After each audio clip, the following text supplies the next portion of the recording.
Hey everybody, I decided to make a tutorial on how to make a Coptic stitch journal.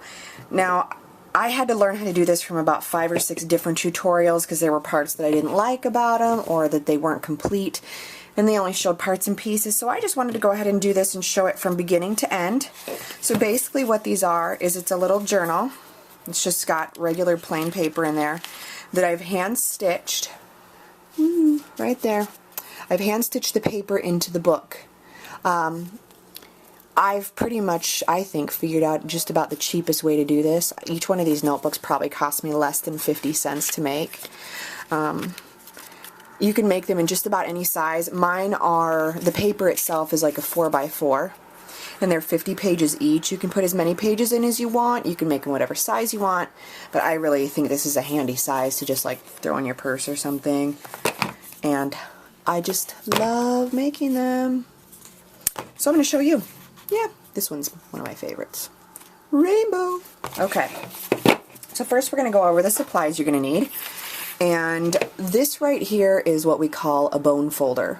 The reason they call them bone folders is because they're usually, the classic ones are made out of bone, but mine's plastic, which I love. The reason these are great is the edges right here, you can't really tell, but they're pretty rounded so that you can use them to crease paper and you're not going to damage the paper. And you can always smooth them out as well. And it's got a tip on it that's going to help you to fold in corners and crease paper as well. So that's really handy. Plus this one's plastic. I'm a messy crafter, so as soon as I get it all full of glue, I can just wash it off, which is nice. That's not necessary, but it really helps. Scissors, a couple different sizes, just because I like scissors. Okay. Embroidery thread. Now you could probably get away with like black, brown, white. I have so many because I also embroider and do other crafts, so I have a ton. You can get this really inexpensively. You get a very large amount of embroidery thread for somewhere between 20 to 40 cents for each little, I don't know what you'd call it, each little hank of embroidery thread. And each one will do many notebooks, so you're probably using about 2 cents of thread per notebook, so it's really not that bad. Yeah, I've got lots because I like color. Okay. Oh, scrapbook paper. Yeah, gotta have scrapbook paper. In whatever color you want your notebook to be. And then I use also an accent paper on the inside of the pages, which you'll see, and I like to have that kind of just a plain color that matches with it. You can use the same pattern as what you use for the cover, but I tend to kind of like to use the plainer paper on the inside. That's up to you. Glue. Glue. You can use just about any glue that dries clear.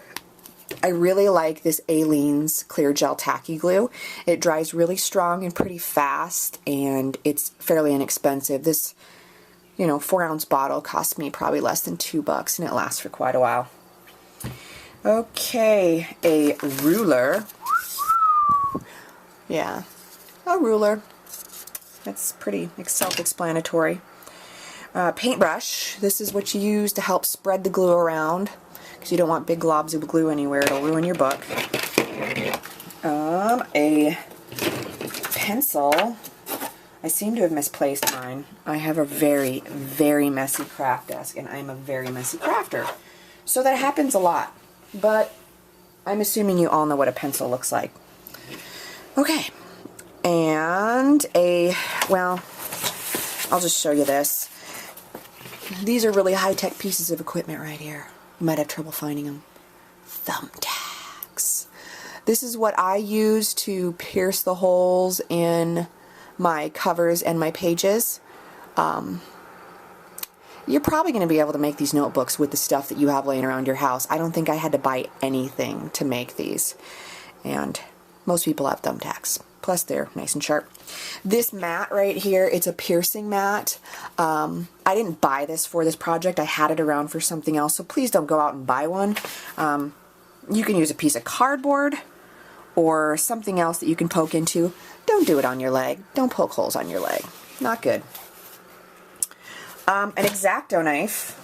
For cutting out the cardboard, I really like these retractable kinds.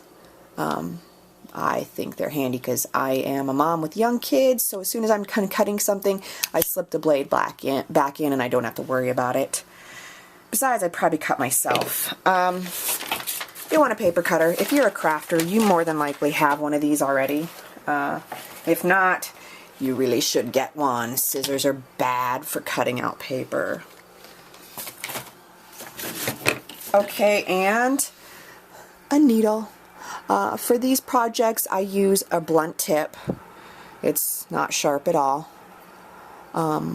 It's probably a tapestry needle or a canvas needle. I wouldn't recommend using a plastic needle because you do a lot of wiggling back and forth and those plastic needles get really weak and then they break. So I do recommend having a metal one. Okay, so I think that's pretty much it. We'll get started now. The first thing you're going to need is cardboard. Now, most of us, you know, especially if you're an online shopper, you have cardboard laying around your house and boxes. This is a great way to recycle. I have diaper boxes all the time, so every once in a while I'll just break down a box and cut out my squares. I do recommend cutting a template, whatever size you want. And as you see, I wrote template on mine so I don't accidentally use it. And I even wrote the measurements so I don't have to think about it. But if you cut out a template, then you don't have to measure all the time, and it's going to be the best way to get your covers to match evenly. So I just use this one, trace out as many covers as I can fit on one box, and then cut them all out.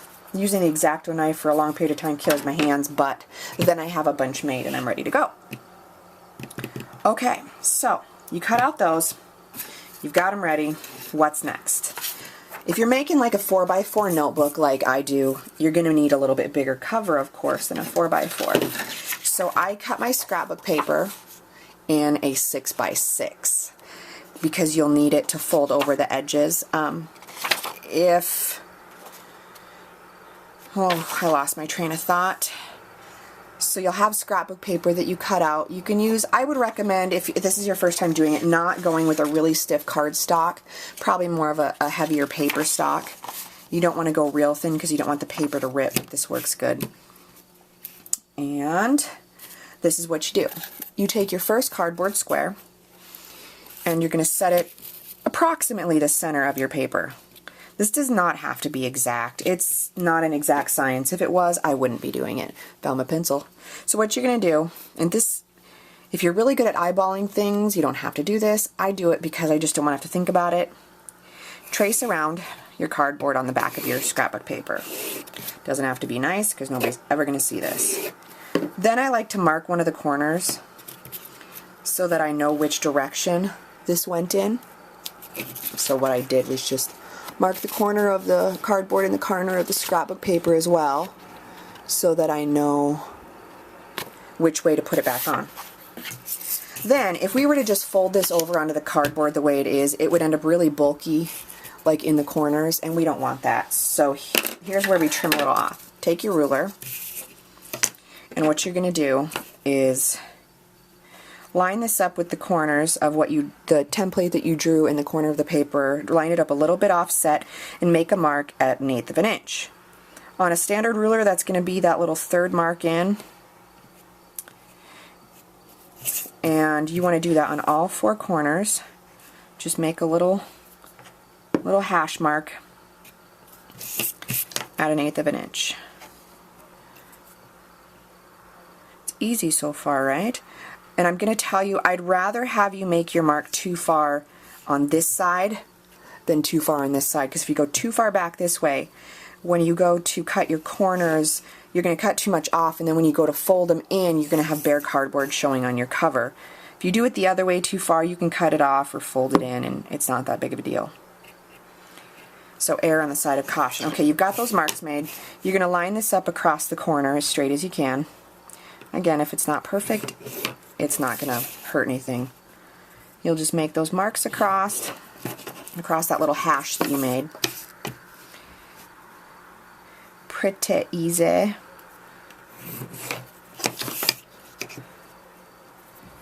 was thinking about doing this video and then doing some time lapsing and speeding things up, but I found out since then that I'm really not good at editing videos, so I'm not going to do that.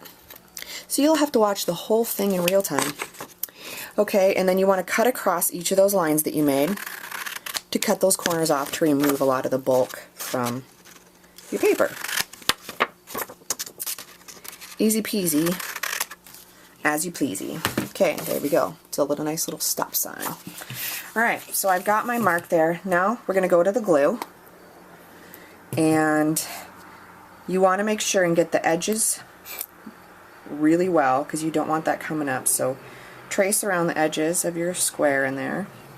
And then just kind of fill in the center. You want to get pretty good coverage in the center, but not too wet, or you're going to end up with soggy paper, which makes soggy cardboard, which makes a warped book. So just get enough so you get good even coverage. You take your paintbrush and just brush the glue towards the center. This is handy dandy. Okay, I'm going to have to stop the video for a second and then restart it because I want to make these in sessions that'll fit for YouTube upload without me having to edit it. So I'm going to go ahead and stop this, and I'll be right back.